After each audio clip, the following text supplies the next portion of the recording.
Welcome back, everybody, to Maniacal Music Musings. I'm your host, Jeremy.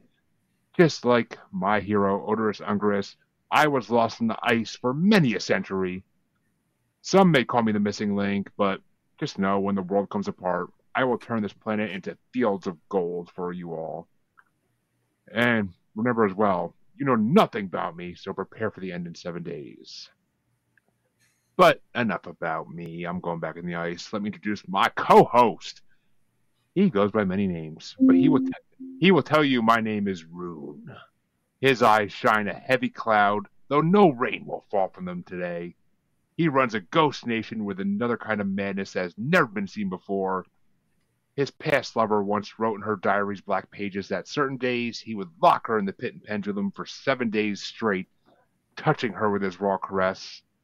Never more will he do it again, though, as she prays for the pain you serve upon her to come onto you until he can see the shape of my heart at least, she says. CJ motherfucking playing the music god, everybody. You worked hard to put that one together, didn't you? Yes, I freaking did. I took joy. When I saw the song titles for this week, I was like, I'm spending time writing his today. I got good song titles this week. I'm working with it.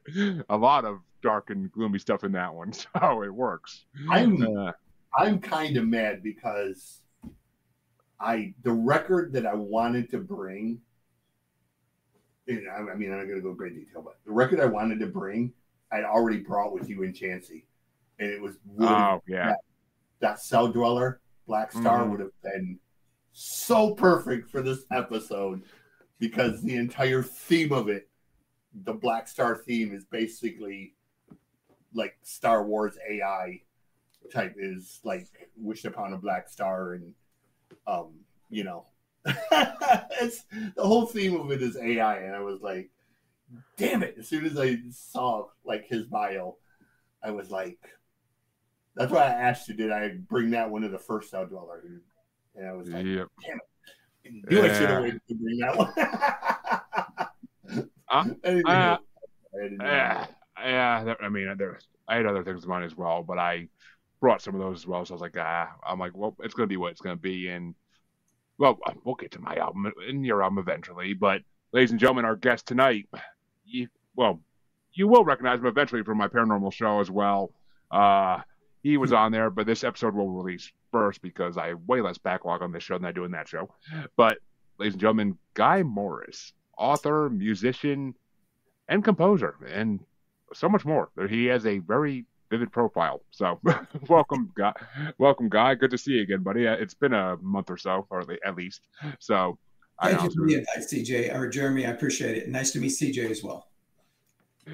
And so, for those who don't know, Guy was on my other show because he has written a handful of books, some of them about AI, and he is an expert in the AI field, which, when that interview drops, be sure to check it out, folks, because it's very entertaining and very interesting. I still can remember it to this day, and I can't say that for every interview I do in that show. So, it was very enlightening, and it gets interesting. It really does. I'm not going to give away too many spoilers, though. But when I saw in your profile you were a musician, I had to get you on this show as well. So, thank you for the invite. Thank you. What kind of music did you do? What kind of musician were you?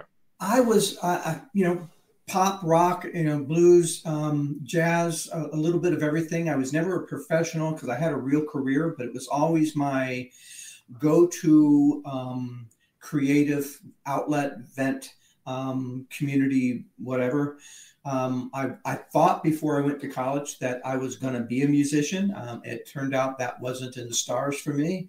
But I had some great experiences. I had a couple of co-writes in the 70s that seemed to hit the low level of the charts. And then Disney called me up. A friend of mine asked me if I would write some songs for him. He was a producer, and he wanted to pitch Nickelodeon on creating a kids music channel similar to MTV, but for kids.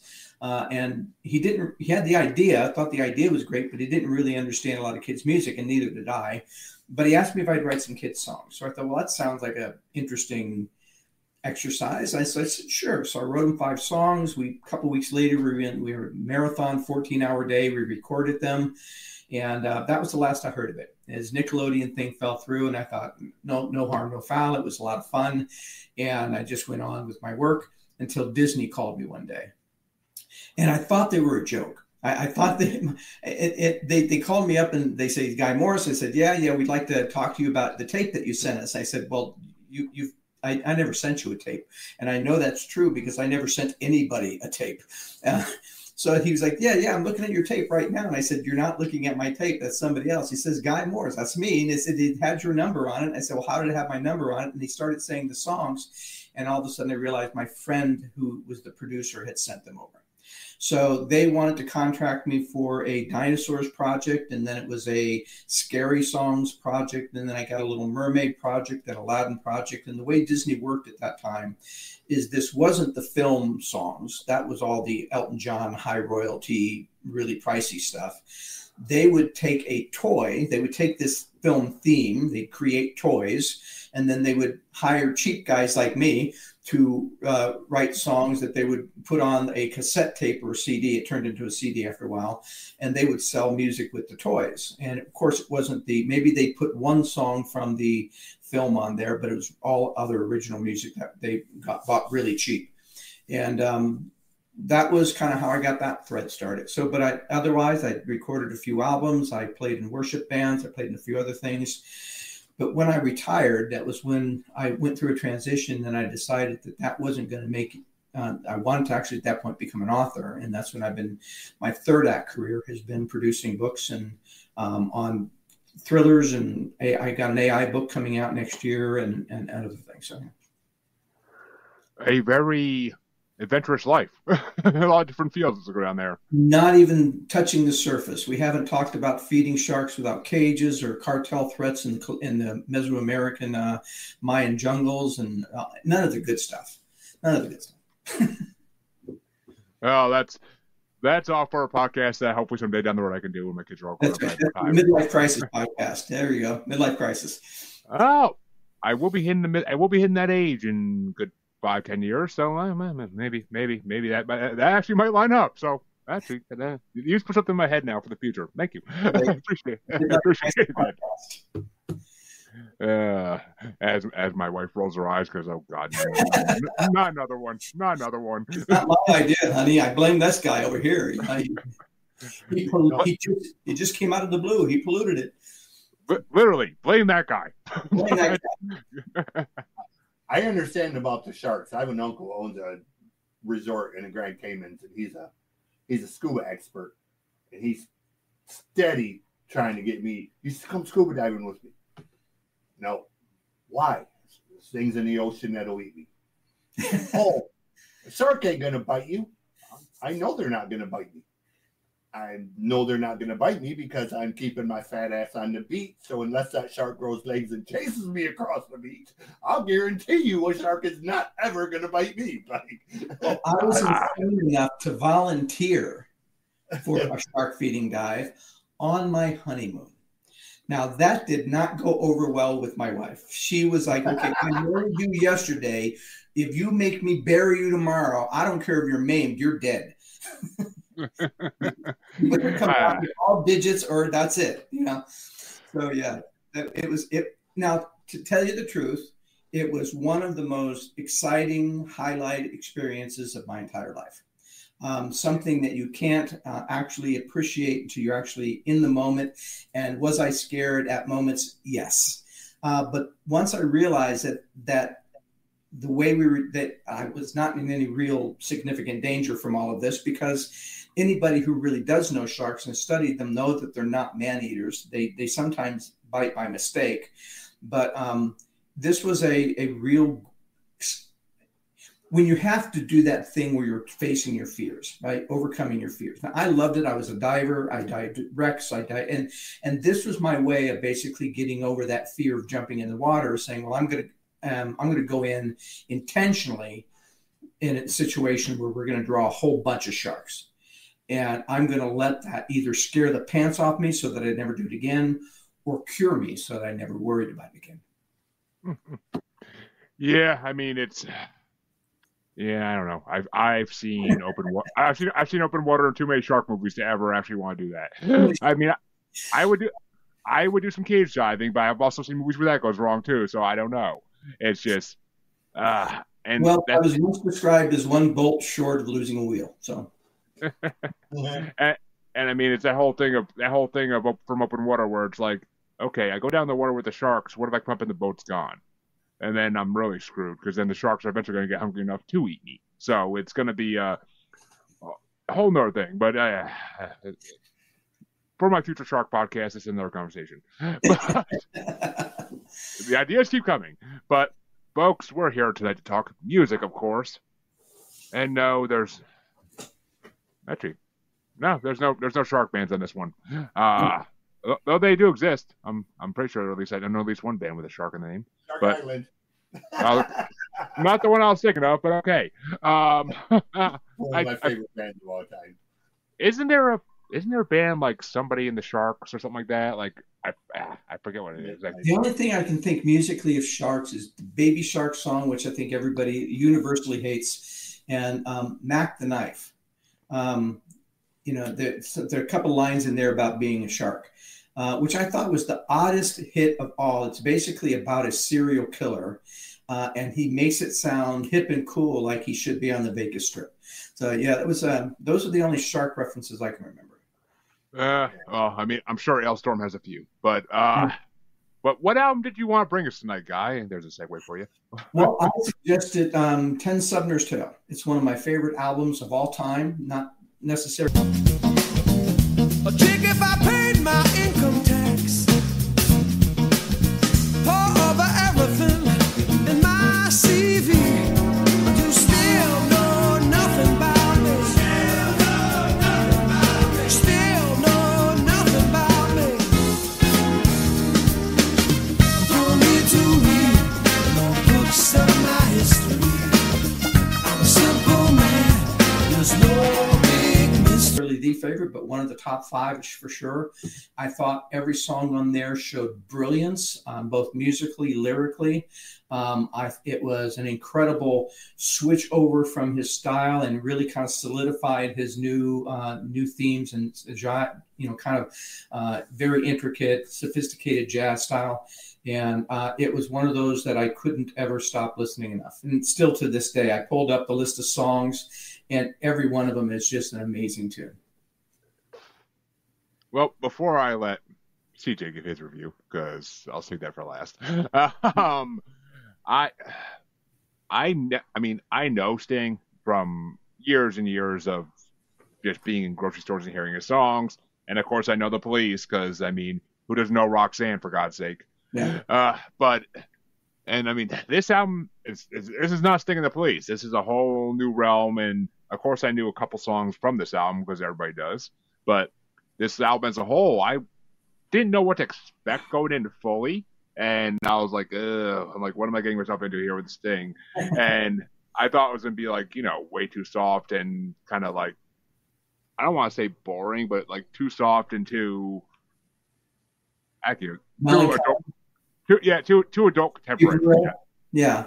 I thought it'd be too adult contemporary, but I didn't realize how jazzy it would be though, and it almost like, I want to say remind me of Dave Matthews Band in a way, but it was pre-Dave Matthews Band, so I think maybe he inspired them a little bit. But and I mean, I could hear a lot of music I like nowadays. I could hear inspirations coming from like this type of music back in the 80s. So I mean, a lot of the bands that are out nowadays that I like that do jazzy stuff, which there's not that many of them because I'm not that big into jazz, but I always appreciated it. And he was always good at blending the rock and the jazz, and that's where I think that what really made him pure. Like if you listen to pure jazz music, it's a pure jazz kind of sound. It's its own unique thing. I think Sting brought his Police rock and roll into that jazz studio. He definitely did. I mean, yeah.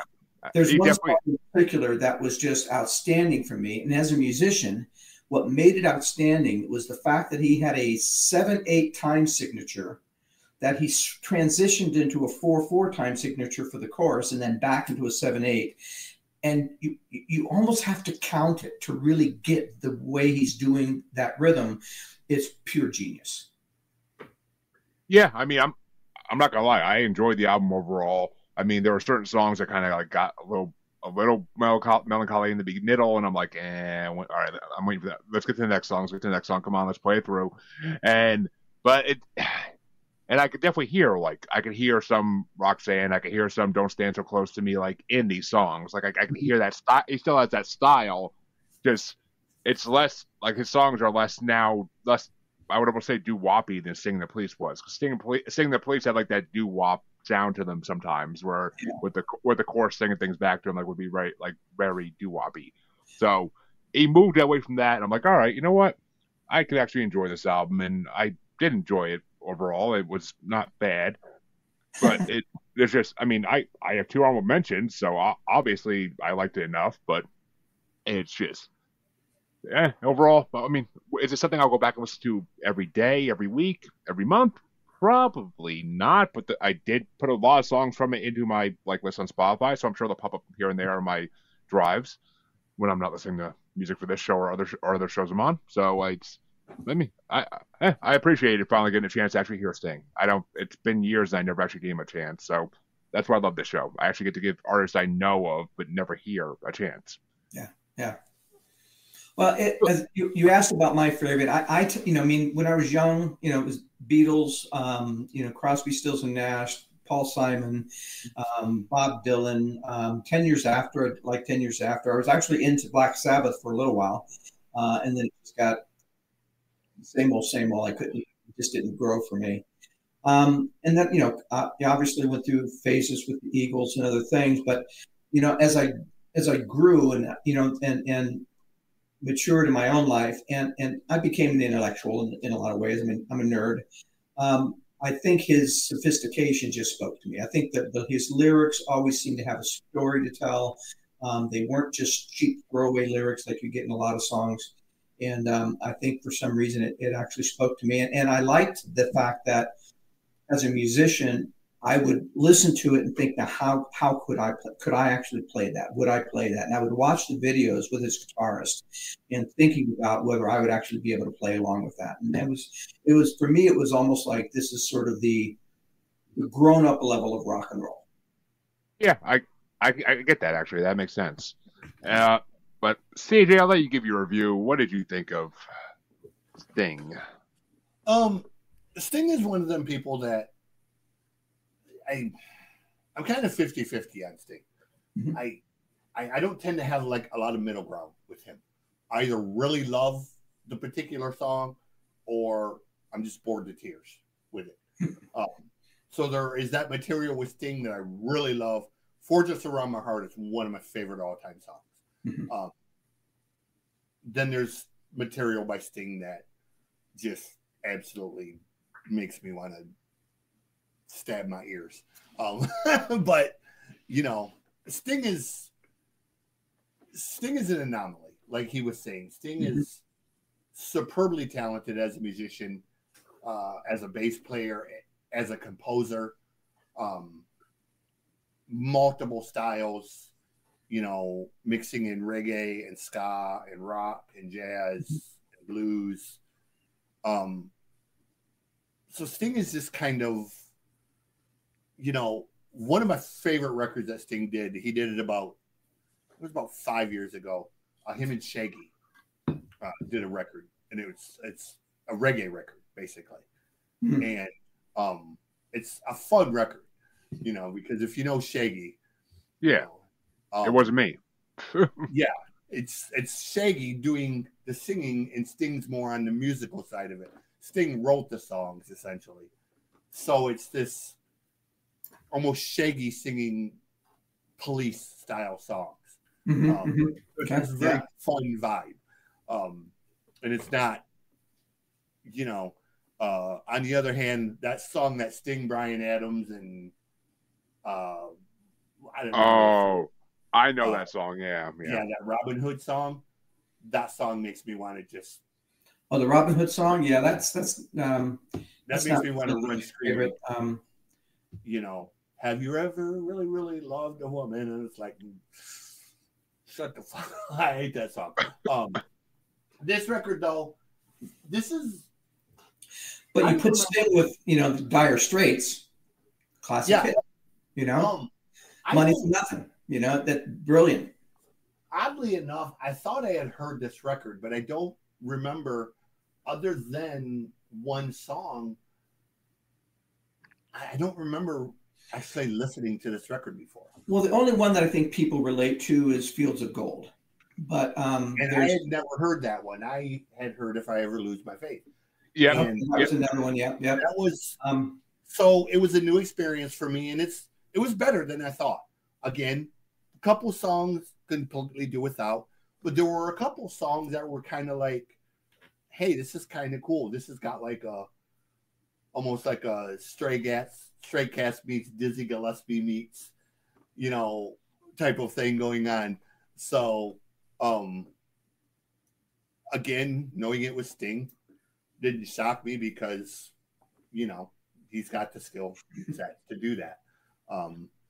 So not as bad as I thought it was going to be. I came into it with kind of like as soon as I say him the message with the album, he was like, oh. Sorry, I'm an old school guy. What can I say? No, I know. I'm a massive Pink Floyd fan. I love Dire Straits. I love Gary Moore. I love the Police. Synchronicity is still one of the great records. Mm-hmm. I was never really into Sting back then. To me, the songs were too simplistic and basic and repetitive. I didn't think he really had matured as a musician yet. And I think that so I was never really into him back then. So I was surprised. I think I started changing my opinion of Sting when he had that, oh man, what was the song? It really had, I'm drawing a mental block now, but it had to do with, It'll Come to Me, but it was the one that he did after that, where it was basically with love. It was a really great, like almost reggae kind of song. It'll Come to Me, but it was back in his early stage, right after he left the Police. It was one of his first hits after that, and it was the first time I heard a Sting song. I thought, well, that's a really good song, and I was always surprised how Fragile was, hit us at the right time. It was after 9/11. I think we were all kind of feeling that. That was another one, and so he kind of grew on me over the years. And as I said, because of my mathematical kind of background, I think the sophistication of some of his beats and structures and his compositions always impressed me. The lyrics were always deeply meaningful, and I love his voice. So, I mean, you're right. There are some songs, just any musician, though. Right. My favorite musicians, I can label Beatles songs that are just boring as hell and that should never have been recorded, or just bad songs. I have the same issue with Bryan Adams. Yeah. Like, there are Bryan Adams songs that I love to death. His Waking Up the Neighbors record, cover to cover, one of the best rock records of all time. There are records after that are where he did his ballady stuff. I would. Oh, what's his? I would rather sandpaper my balls. Oh my God! What's his most popular song? I can't think of it right now. I'm just saying, like, I mean, he's not the only person that I mean that issue of. Put it this way, you're right about the maturity thing with Sting, because, I mean, if you want a good version of Roxanne, go listen to the version they put in Moulin Rouge. That is a way better version than the version Sting originally did. Exactly. And I mean, because I think to some extent, the Police were holding him back. They were more limited. None of them were able to really mature past that in any meaningful way. I think their skills were basically holding him back. And I think once he started surrounding himself with different types of musicians, different instruments, different interpretations, different influences, I think that allowed him to flourish. But as I said, he's not for everybody. And like every artist, not every song is genius. But overall, when I look at his albums, he has some great albums. That always stood out as well. I mean, this album, honestly, this album reminded me of, and it came a good decade before at least, but this album reminded me a lot of like what became Dave Matthews Band's Crash album. Like there's a lot of the same jazz notes in Dave Matthews Dave Matthews album that is in this album, and that kind of remind me of it. And that's the only Dave Matthews Band album I ever fucking knew, and it's the only album I ever will know because I do not like Dave Matthews Band besides that album. Yeah, like it's I'm just never a Dave Matthews fan either. He had one or two songs that were okay, but it was never. The whole Crash album, which has Crash Into Me on it, which is the song everybody knows. That whole album is pure genius. Yes, a lot of people don't like his voice, so they don't like him, like that album, because of his voice. But the music on that album is pure jazz gold. Yeah, like his guitar player who died is one of the best guitar players of all time. I will never go back on that statement. He was just so phenomenal with the notes he could hit and the way he could play guitar. I mean, yeah, say what you will about Dave Matthews' actual voice, but I mean, his band is unbeatable. His band is unbeatable. But anyway, we're going down rabbit holes here. But what are your top? Well, this is always the fun part. What would you say are your top 5 songs off your own album? Off this album? Oh yeah. Thing. Okay, let me kind of. Stronger Than Justice, Fields of Gold, Shape of My Heart, St. Augustine in Hell. Ooh, interesting choices. See, all right, I had 2 honorable mentions for this album. I didn't think I would have a top 5 for this album, honestly, at first, but then I got into it and I was like, okay, I started off my morning today with this album, and that's.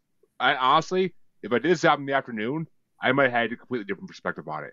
To start off your morning at 9 a.m. with this album is a good way to start your day. So, Shape of My Heart and 7 Days were my honorable mentions. Shape of My Heart's a good song. I had to throw it on the list. And 7 Days was a really fun song. I almost wanted to throw it higher, but then other songs knocked it down. Mm-hmm. But 7, I like the way he goes through the days. It's like, yeah. Yeah, I've heard other artists do the same thing, and it's always a fun thing to like any guy who's ever had the pressure to pop the question and wasn't really ready will know this song and relate to it in their heart. Well, put it this way: the way my wife and I got married was literally a justice of peace in our driveway, and it wasn't even me popping a question. It was just literally like me saying to her, like one day, like, "Hey, you want to just get married?" I'm like, we're living together. We've been together for that's 22. So we've been together for like 4 or 5 years at this point. Like, let's just get married. It wasn't even. I didn't pop no damn question. I didn't have a ring even. I just said, let's get married. We're already living together. We don't have anything else to do this weekend. Hey, how about? I mean, literally, it was just like, all right. And we literally went and got the certificate done. And then we had a justice of the peace come like a week later and marry us in the driveway in front of our kids and our dog. So, I mean, I'm like, I was like, neither of our families can afford a big wedding. Neither of our parents can afford a big wedding. So why the hell even waste time trying to do that? We can't afford a big wedding in our backyard or anything even. So I'm like, let's just get married. Like, why do we need a fancy ceremony around it? We know we want each other. We know we love each other. So I got to write my own vows, and nobody got to hear my funniness, which was a sad part. But my number 5 was Everybody Laugh But You. I have never heard that song, but that song was fun as hell. I love that song. Fields of Gold is number 4. I know I've heard that song before, but it's not a song that really like I had recollection of. Obviously it's a classic Sting song. I know that just by the title, but it's a good song. Heavy Cloud No Rain was number 3 because it was a really funky song with great instrumentals. Plus, he mentions a lot of voodoo stuff in it, and I'm as a paranormal podcaster, I love voodoo. So anything to do with voodoo or hoodoo has my attention. My number 2 was a song that everybody knows. Well, I mean, CJ knew it off. It's the one CJ knew, and it's the one I know. I always have known. If I ever lose my faith in you, I can't count how many times, like since childhood, that I've walked down the aisles of supermarkets hearing like that song playing over the loudspeakers. So I never knew it was Sting. Like, if someone asked me before today, I never could tell them it was Sting off the top of my head. So, but it happens all the time with supermarket songs to me. I don't know who sings them until someone brings the album on the show. That I'm like, oh, they sung that? And my number 1, I did not think this song would end up being my number 1, but Epilogue, Nothing About Me.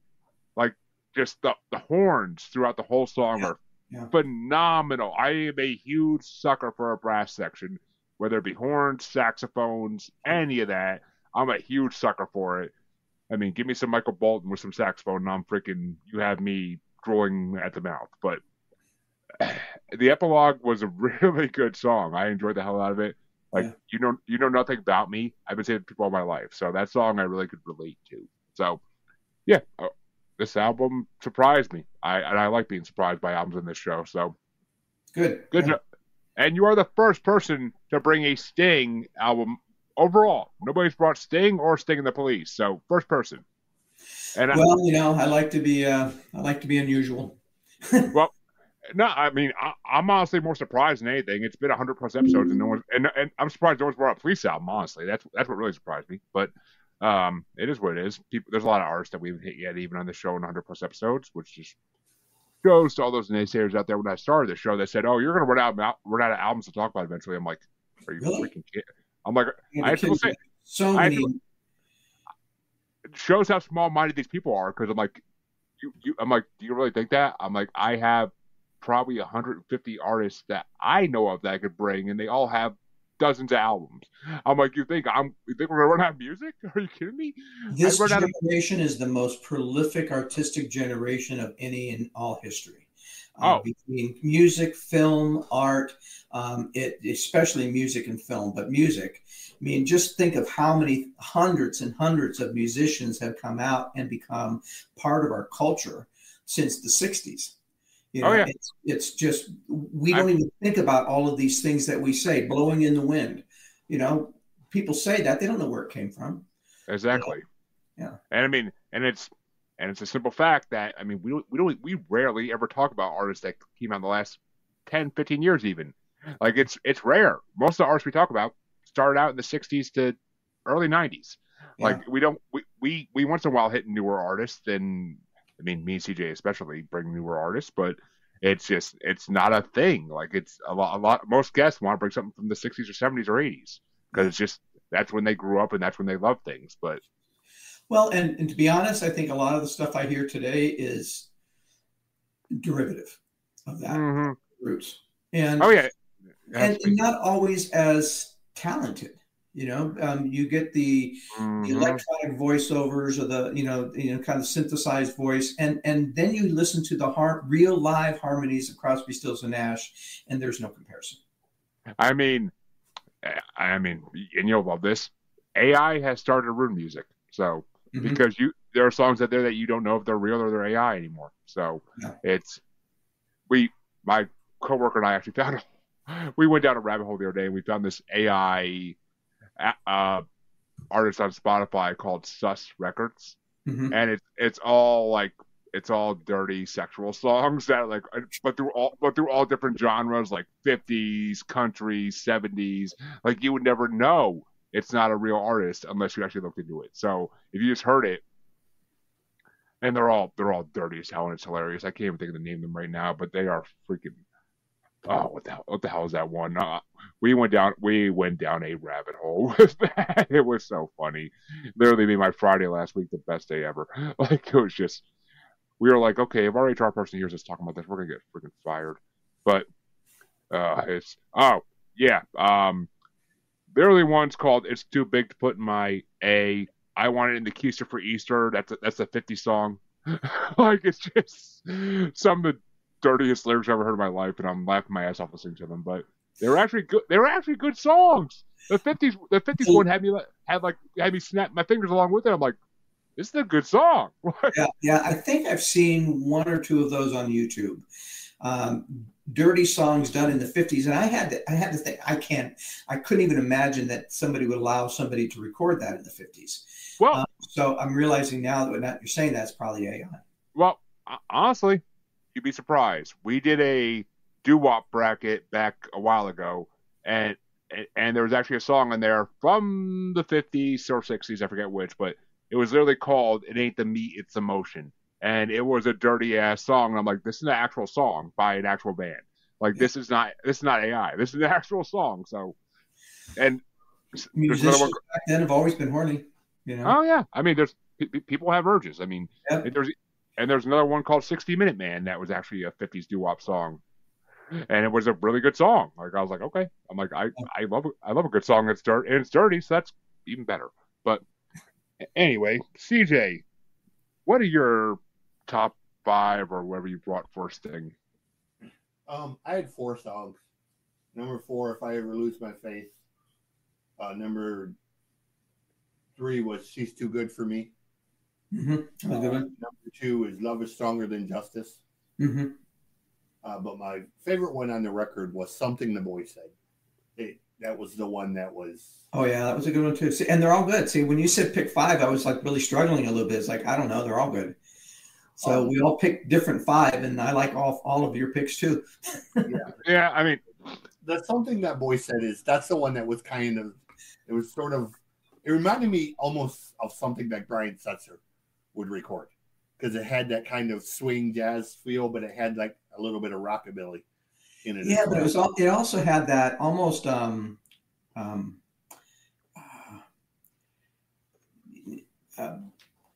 like almost fantasy Lord of the Rings kind of feel. Yeah. You know?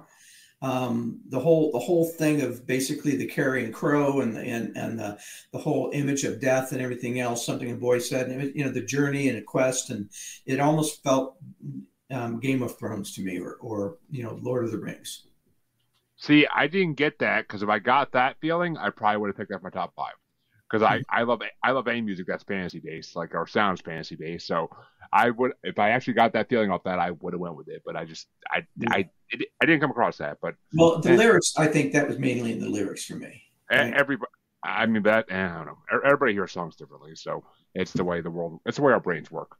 But I guess it's time to go into the album I wanted to bring today, which this is a band I recently discovered, even though they've been around longer than I've been alive. But I wanted to bring them because I think I'm only up to their 9th album now, and they have a lot of albums. But this was the first album they did that actually like really impressed me, and it actually came out the same year as your album, which is the way I do things. I always look at the year first, and I try to keep it in that same year because I make a topic out of it. And I was like, hey, you know what? I'm like, let's bring this because this is actually a good album. And yeah, it's a little different style than your album, but I couldn't find anything that year that even related to close to that style that I know and like that I haven't brought before. And I'm like, I can't think of anything on top of my head for this. I mean, yeah, I could have brought a random Elton John album or something like that, but it's like, I brought Elton John on this show so many times. I try to avoid doing that, but he comes up again and again and again. But I ended up bringing Rage's The Missing Link album. All I hear is swinging, that's all like clinging in the pit and the pendulum. The pit and the pendulum. In the pit and the pendulum. The pit and the pendulum. Coming near and near.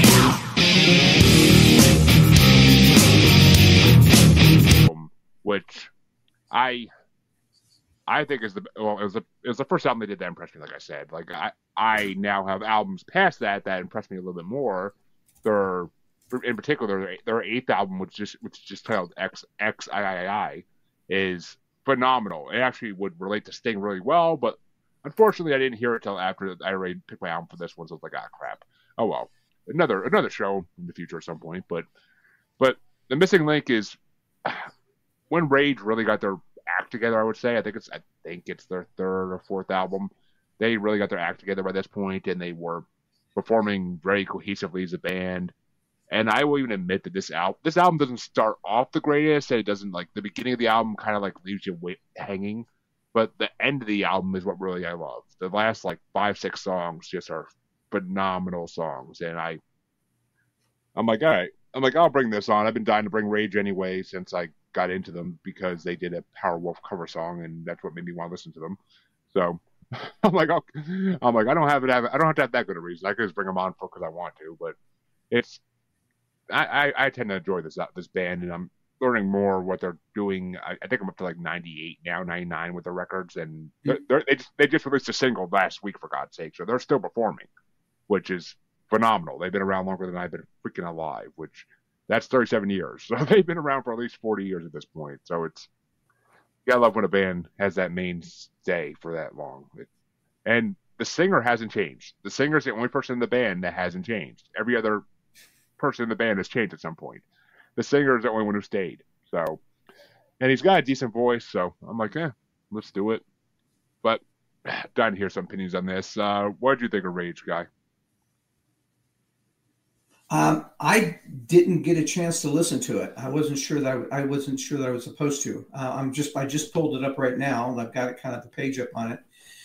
So I'm seeing there's about 17 songs, but I haven't actually listened to it, and I'm not sure I know them. I might have missed. I might have missed that. That might have been during the part of my career where I was working 100-hour weeks and wasn't doing anything.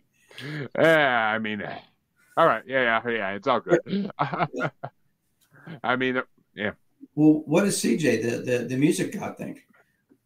Oh, half dreading this, half waiting for it, but I know there's going to be a explanation here. But CJ, go ahead, buddy. I've been a fan of Rage for decades. I'm more a fan of the middle era when Victor Smolsky was a guitarist, as opposed to this era when Monty was the guitar player. Monty kind of, I don't know. He's a very repetitive guitar player. Like he tends to repeat the same riffs over and over. It's funny because you were telling me about a band before we went live that basically sounds like Pantera, and that Pantera supposedly stole the style from. I listening to this album again today. I'm like, you know what?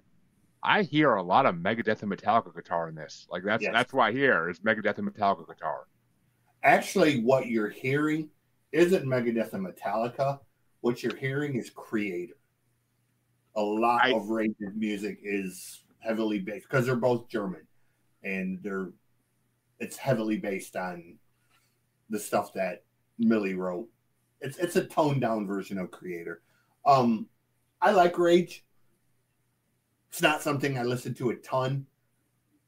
I have to be in the right place in the right time to listen to them, because otherwise, because of the repetitiveness of their music, it becomes background music to me. It's like song one will start, and then the next thing I know, they're on like song 14, and I've not even registered that the other 12 songs have been. Yeah.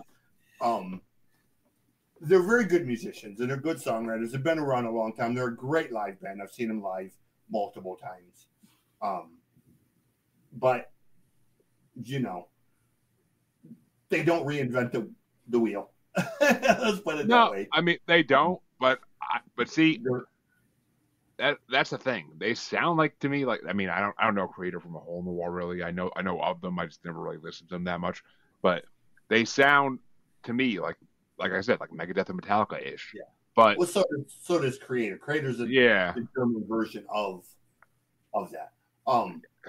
Rage has built their thing walking a fine line between what Creator does and what Halloween does. Yeah. So they walk this fine line between Keeper of the Seven Keys and Coma of Souls. To where 1 minute they're on the thrashy side, 1 minute they're on the more melodic side. So, I mean, that's the thing is like with this album, especially, I could hear the slight differences in guitar and drums like between each song. Like I can tell when a song ends with this one. As you get to the records like Unity and Ghost, you'll hear it even more. Yeah, Victor is a brilliant guitar player and he's classically trained. Well, he put a lot more emphasis on composing the parts as opposed to just playing fast and playing. Yeah. Yeah. I mean, it definitely is a head. At this point, they're definitely a headbanger band. Like you could just go like insane with it during their songs. As you get to like where Ghost starts, like around I guess like 92, 93 when Victor joined. That 10-year period that Victor was in the band is really good. I think you're a little early with the year there because this album came out in '93. So, or was it 90? Maybe it was 98, 99. That's what I'm on now. I mean, I just listened to what the hell's the name of that album? I mean, I just finished XIII and I'm on the one after it. I forget what it's called, but they have a lot. They have a lot of albums. Oh my God, they have a lot of albums. But Victor joined in '99. He joined on the Ghosts record. All right, then Welcome to the Other Side, Unity. Yeah, I'm getting to that album then. That album's probably next. That's where it really gets good. Like Victor brought a lot to that band. Well, I mean, they went through stages apparently because I mean the first few albums for this one I would never bring on the show because it was like, they sound all the songs sound the same. But this album had 4 distinct periods in their music. I mean, this album's where it starts sounding a little different to me, and that's why I really liked it. And some of the songs I really enjoyed the hell out of. Which I mean, I had 3 or more mentions for this album because it was freaking phenomenal. There are some phenomenal songs on it. Pit and the Pendulum, Certain Days. Well, Pit and the Pendulum is my first honorable mention because I love some Edgar Allan Poe. So the fact they referenced that like made me smile. Certain Days and Other Kind of Madness are just really good songs as well. My number 5 was Nevermore. Once again, that Poe reference. Mm-hmm. My number 4 is The Missing Link, which is a really good song. And I mean, makes me think about Bigfoot, of course, because I'm a paranormal guy. So it made me think about Bigfoot. The whole album was supposed to be, I was hoping the whole album would be like a whole thing, but it wasn't what I thought it would be. But my number 3 was Her Diary's Black Pages, which is a really like good love song. It's almost like an anti-love song in a way. But number 2 is Raw Caress, because Raw Caress is almost like a traditional like 80s rock song. Almost a ballad. And my number 1, which is where they really impressed me with this album, is Lost in the Ice. It's an epic song. It's like I want to say it's like 9 to 12 minutes long, something like that. Wow. It's an epic song. It's got great instrumentals at the end. And the last minute and a half, they really they bring in like other instruments besides just guitars and drums, and it makes it sound like an orchestra almost, and it's impressive. I mean, I kind of see where they're going, and then when I listen to XIII, their 8th album, I'm like, okay, they're going for that full. XIII almost sounds like an early Lord of the Lost album, the way he does his symphonies. So, I mean, that I can't wait to bring that one on the show someday down the road. But overall, this album, excuse me, Bless you. Thank you. But this album overall, it's just, I liked it, and I thought it'd be a fun '93 album to bring because it was what rock was in, or not, was it '93? Yeah, '93. Yeah, it was a fun '93 rock album for me. But CJ, I know you didn't really get a chance to listen to this album, so I don't know if you ever listened at all or not. But I did listen to it. I was so exhausted from all the hospice stuff and everything. I kept falling asleep during it. Like I was sitting in the chair and I was just nodding off. And, I'm probably the only person that could fall asleep to a record that's damn near speed metal. But I've been so tired with all of this. I get it, buddy. And it was the third one I listened to. I listened to this thing first, and then I listened to mine, and then I listened to yours, because my record was more in line with what he brought. So I kind of wanted my mental space to be in there, because I knew what Rage was, and if I listened to it first, then I was gonna lose the plot. But it's a decent record. It's not their best. It's not their worst. I've heard the record before. I've heard most of it. I haven't heard their new stuff. But, like I said, they're kind of that middle of the road that, if you enjoy Gravedigger, Halloween, Jag Panzer, Iron Savior, that type of sound. That's kind of, Yeah, I mean, so I get it. I mean, and yeah, I don't know. There's kind of I mean, honestly, Lost in the Ice kind of made me like when I was listening to that again tonight. I really was sitting at home while my baby daughter was sleeping, like listening to this while she was sleeping, so I could finish it off. And I was like, Lost in the Ice is actually almost like along the lines of Sting a little bit, and it's along the lines of like an AI post-apocalyptic world type thing. So that's what I was like, you know what, this kind of does match up. All right, I'm actually fucking happy I picked this album now. That one song makes it line up. The rest of the album doesn't line up, but it's a good album overall. But, well, CJ, what album did you want to bring? Because I'm actually dying to talk about this album. For good or bad, you'll find out in a minute. But what album did you want to bring? The record I wanted to bring was Cell Dweller, Black Star. But since I'd already brought that one, I wanted something with sort of an AI-ish theme. This isn't necessarily an AI theme so much as sort of a Post-apocalypse, sci-fi-ish with some AI influences. It's Gary Numan. My name's a wolf song. I sing you when you're wrong. My name is ruin. My name is broken. My name is shameless. I turn around open.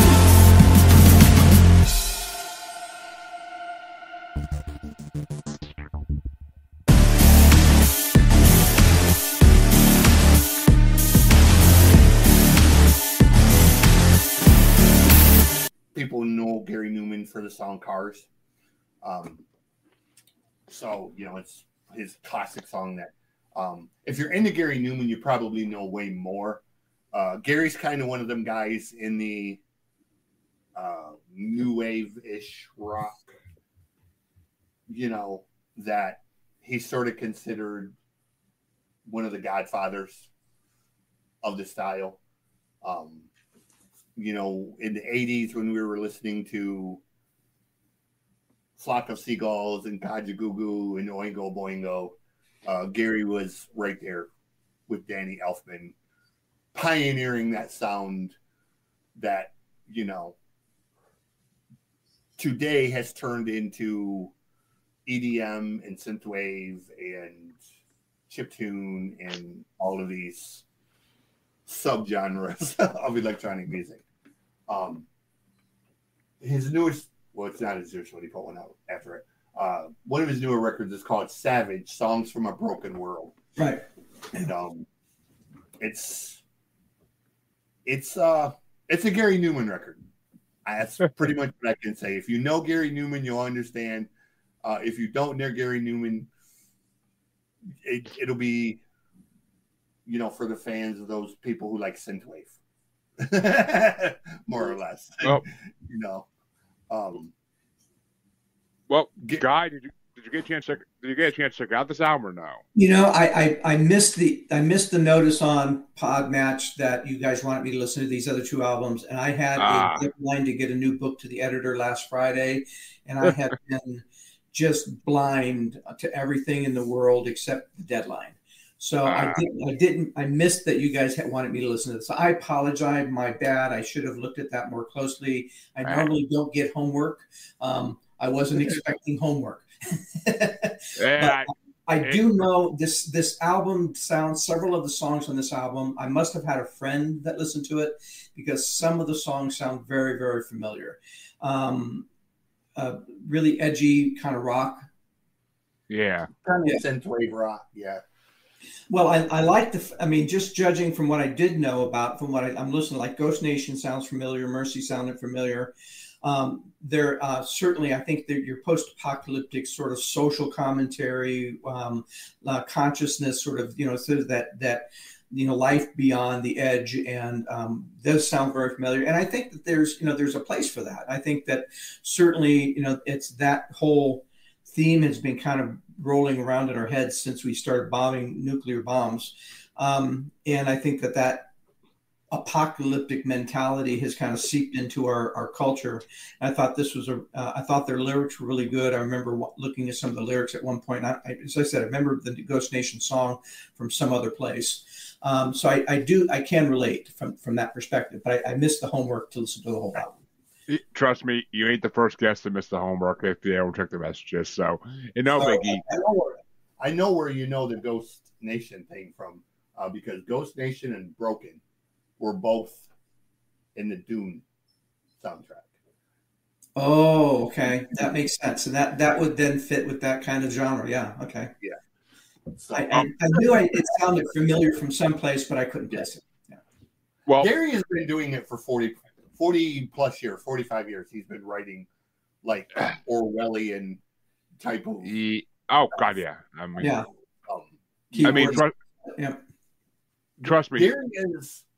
Gary suffers from Asperger's. Mhm. So he's like the lovable weirdo, in the sense of a lot of people. Which is the best kind of weirdo. Yep. I mean, a lot of people that meet Gary are kind of like put off because he's either super friendly or he's super bird brainish. And it's not that he means to be, it's the disease of if he's working a lot, then he's bird brainish. Otherwise, he's, like super friendly and whatnot. I completely understand. When I'm in, I tell my wife understands this. When I'm in my head, I'm either writing or I'm researching or I'm working on a problem. It used to be big stuff, but I can't deal with people. I can't watch TV. I don't even want to eat. Just food. I don't want a break to eat. Just put food under the door. I'm in my laboratory. Leave me alone. But when I'm done and I don't have any of the stuff cramming my head, she can say, "Well, can we have a dinner with so and so?" And I was like, "Well, yeah, sure, now." But if you'd asked me 2 weeks ago, I wouldn't have been there if you'd made me go. Right. I would have been in my head the whole time and a horrible guest. And so I get that. So there are people that they get in their heads, and that becomes. My wife likes to call it a prison. I said, no, it's my safe space, right? Yeah. This is my safe place to just go wild with my thinking and not have to explain it to anybody. And when I'm in that place, I'm really not a social person at all. I'm in my own.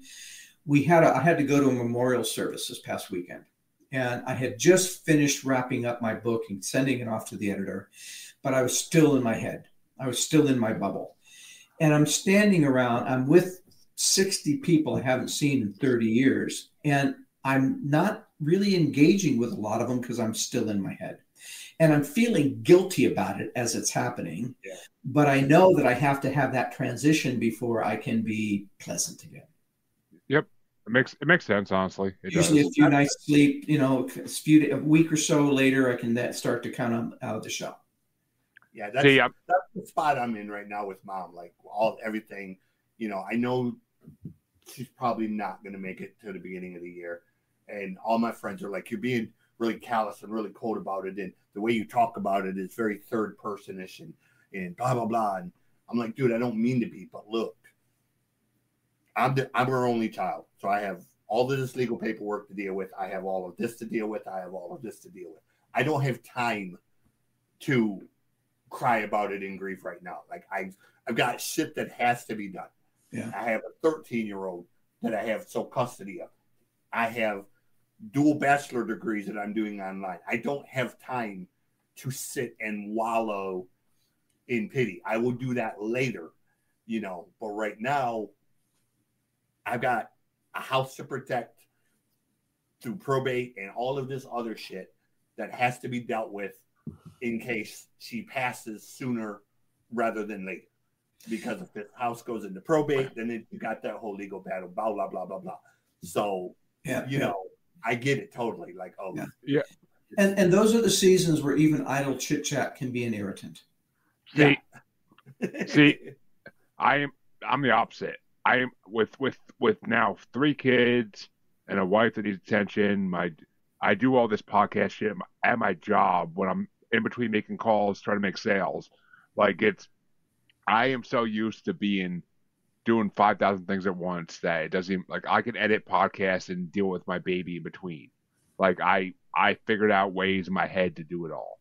So I mean, I know how to multitask. It's simply the matter of, like he said, I get people's intentions are to check to see am I okay, check to blah blah blah, but it's kind of at the same time, I don't want to be rude to them and say, yeah, I don't really have time to just sit and idly talk about nothing.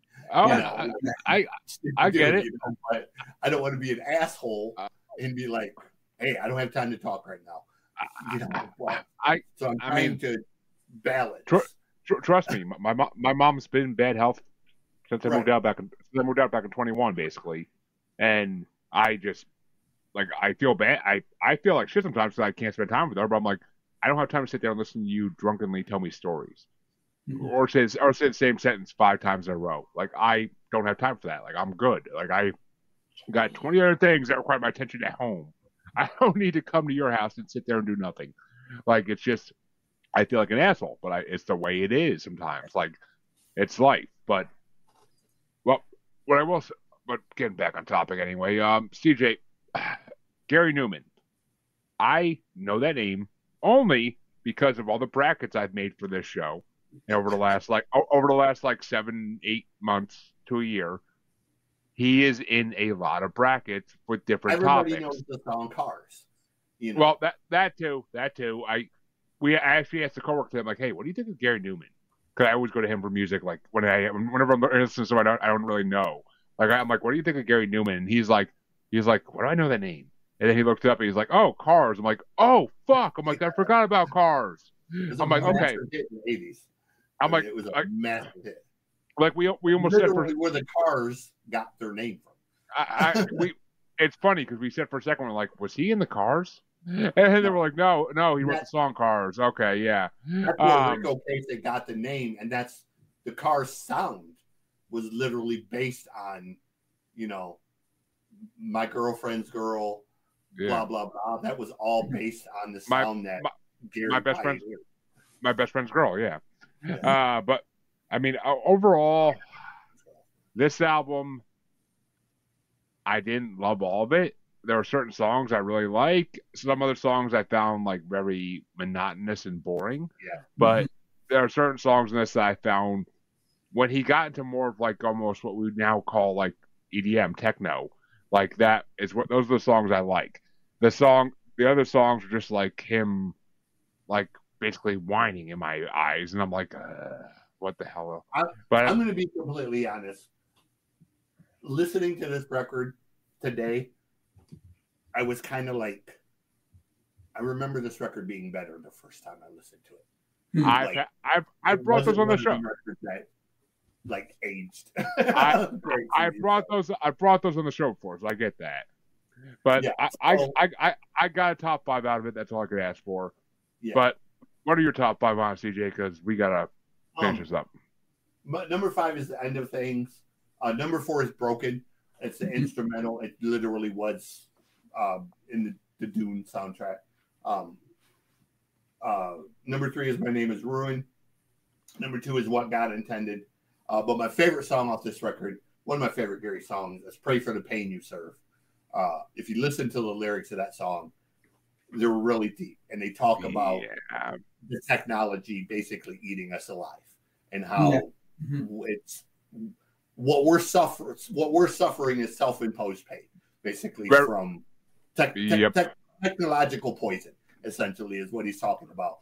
And how essentially technology will essentially cave in on itself and send us back to nothing. Oh,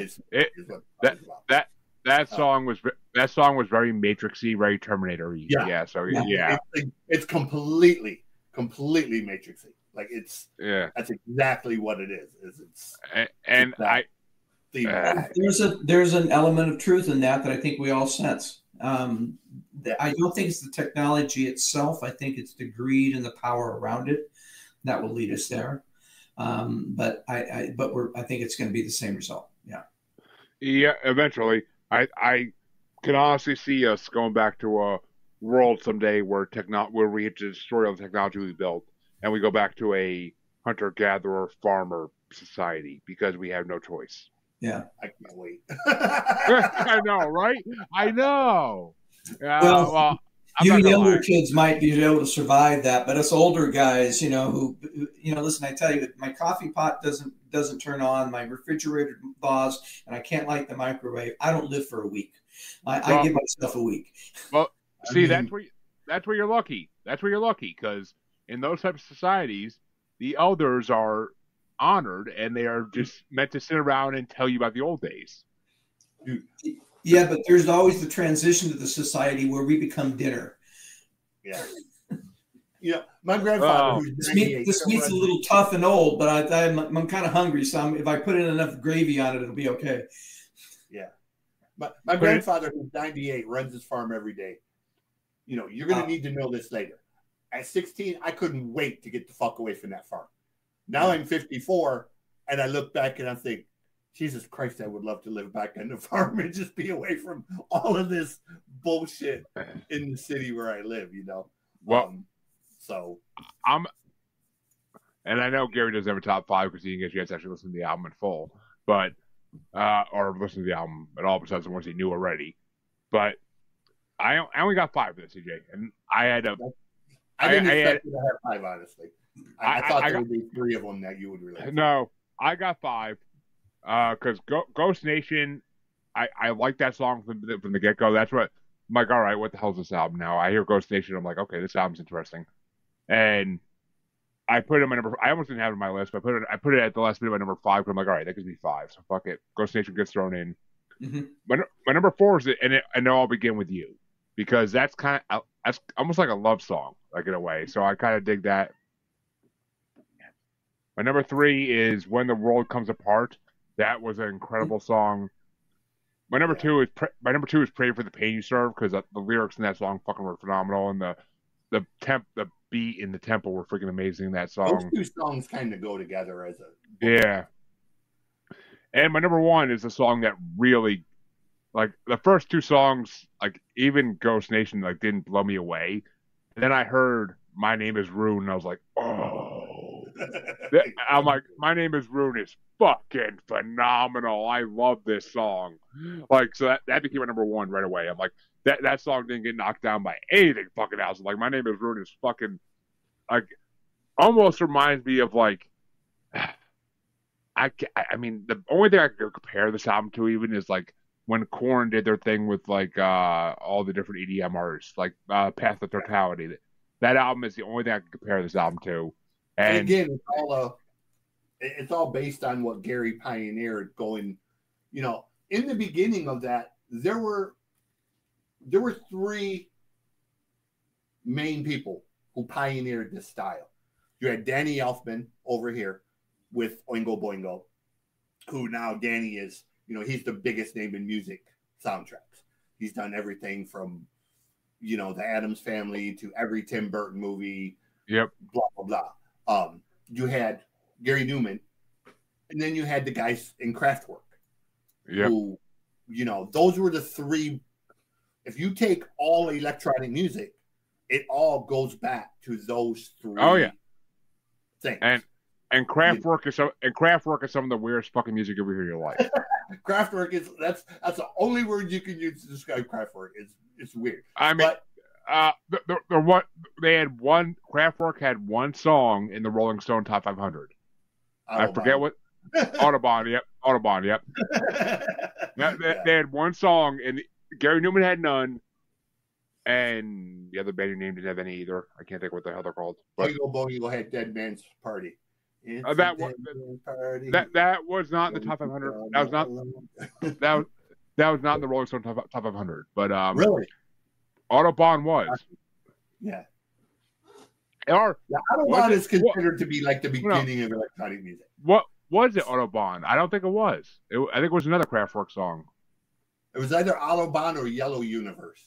Those are the 2 songs that are considered like the beginning of electronic.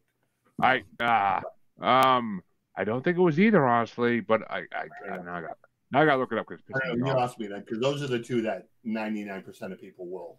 Oh, Trans Europe Express. Okay. So That was that's the the song. B side of Yellow Universe.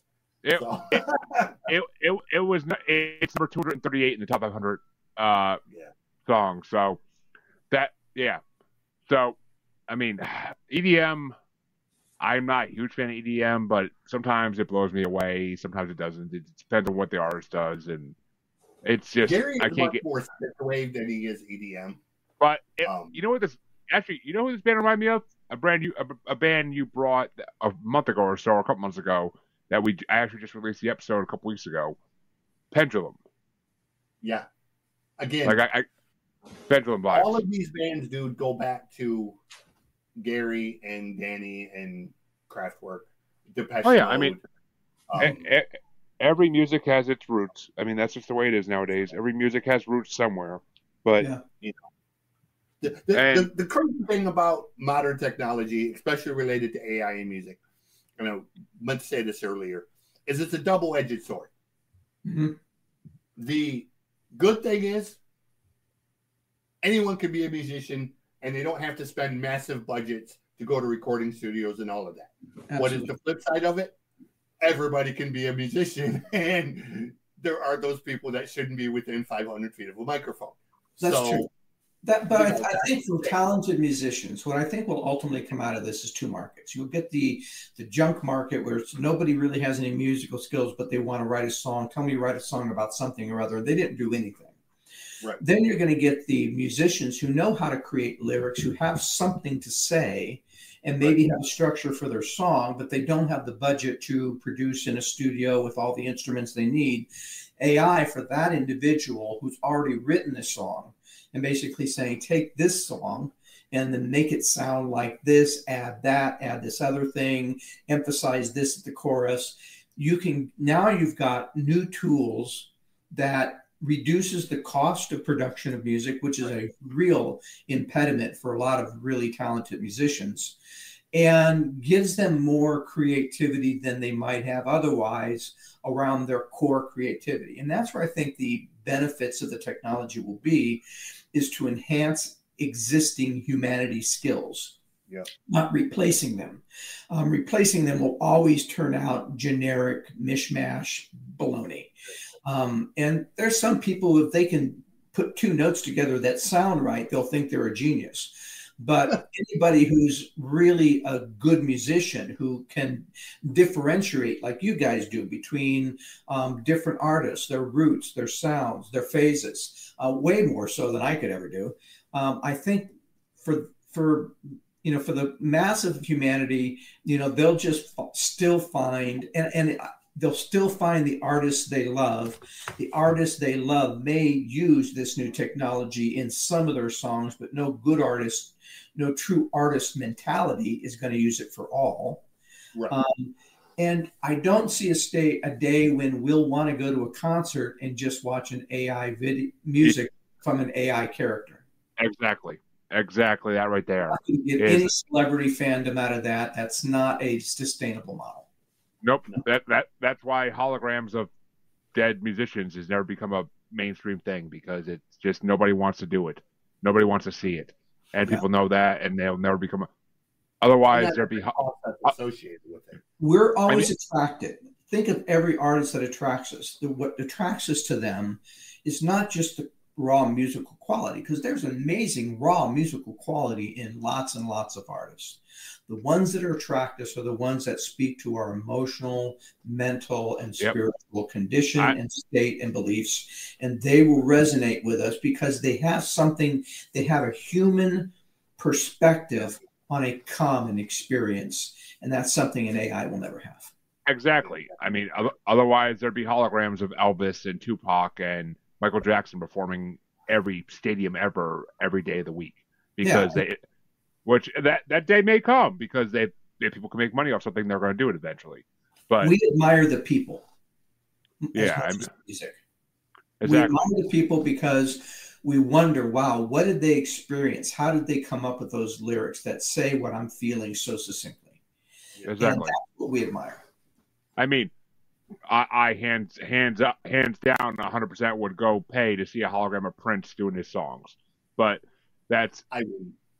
I would just because I couldn't. I was never of the age to see him live when he was alive. So I'd rather just watch a real Prince video. would be impossible. Prince would be impossible to capture in that aspect. Prince was too raw. He was too big. Like Prince Yeah. did so many things very well. He was a producer. He played 20 plus instruments. He was a singer. He was the conductor type. You know, you can't capture all of those elements into a single.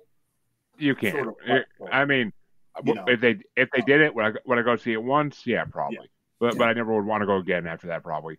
But And I'm certainly not paying the kind of ticket prices I'd paid for some of these other guys, the real people. You know, you're not going to get those ticket prices, that's for sure. oh no, Yeah. God no. But At the most, you could create like a Pink Floyd style Prince thing with his music and yeah, like symbolism and that kind of stuff, but not like an AI type concept. I've actually thought about going back, getting a license for an AI tool, music tool, and going back to some of my old albums and reproducing some of those songs with an AI. That sounds fun to me because it would be a sweatless studio experience as opposed to a painful studio experience. You know, the tens and the tens of hours it takes to record a really good song, and then you go in and you get an AI to do it. I think it would be fun to kind of just play around with that. Now do this song in a reggae, in a Bob Marley style, do this song in a Eagles style, and playing around with that variation of song and style and playing with that would be an incredible amount of fun. well, Yeah.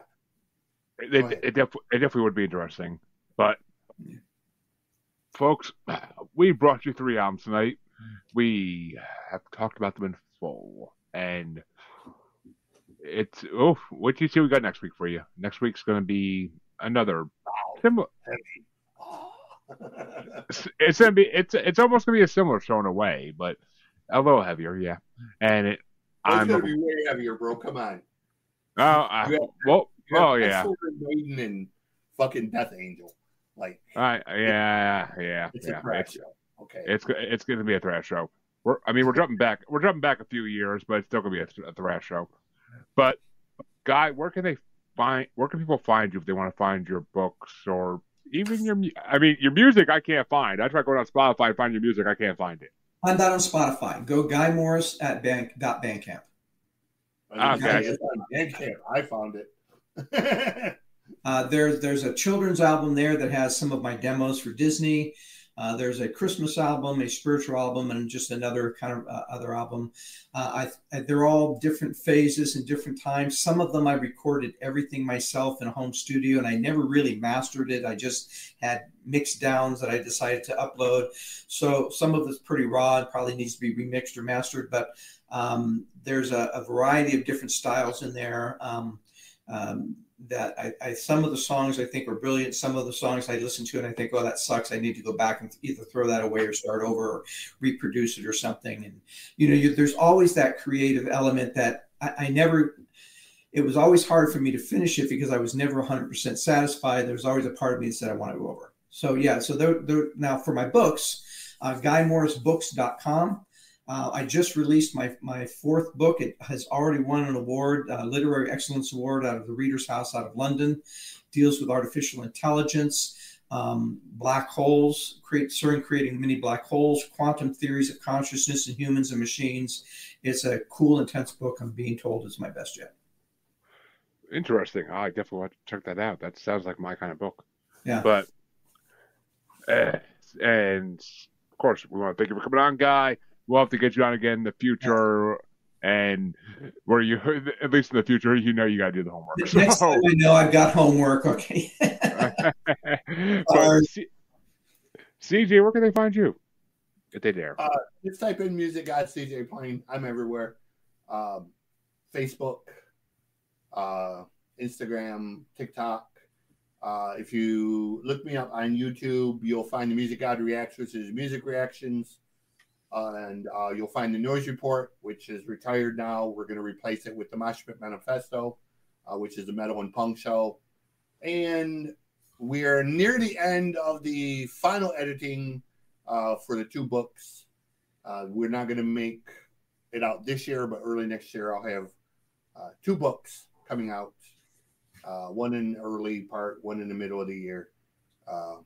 One nonfiction horror comedy and one fictional horror comedy and one nonfiction about the hair metal of the 80s and the 90s. Talking about all of those great bands like Shark Island. I was actually trying to imagine the nonfiction horror comedy. Yeah. Yeah. Screwed that one up, didn't I? It's about We're COVID. writing a horror comedy book that is Van Wilder meets Texas Chainsaw Massacre, basically. So, we're going to combine my love of truck stops, my love of metal, and my love of horror into one story. So, yes, murder at the local truck stop. Murder mayhem. Yeah. Murder mayhem, the diesel trucks. Well, folks, you can find both your musers and our past episodes with all the past co-hosts as Maniacal Music Musings on any podcatcher, on Facebook as Squatchy Largefoot, on X and the Gram as that Juggalo Bastard, or on YouTube as Maniacal Music Musings. The best place to see everything is YouTube. All 100+ episodes of the regular episodes and all the specials. But come back next week and check out the amazing episode we're going to have for you guys. We're going to listen to stuff like this. With a guest that actually is in the same freaking town as me. No, we're not recording locally, but still, he's literally lives like 2 miles from me. So come back next week and check that out, and we'll be back with our bracket specials a week from Saturday. So till then, have a good night, everybody, and go check out some metal. That's what we're hitting lately and in the future. So go check it out. Have a good night, everybody, and thank you, Guy, for coming on. It's been a fun show, and we'll definitely be back again. Thank you. Wrong button. I don't want.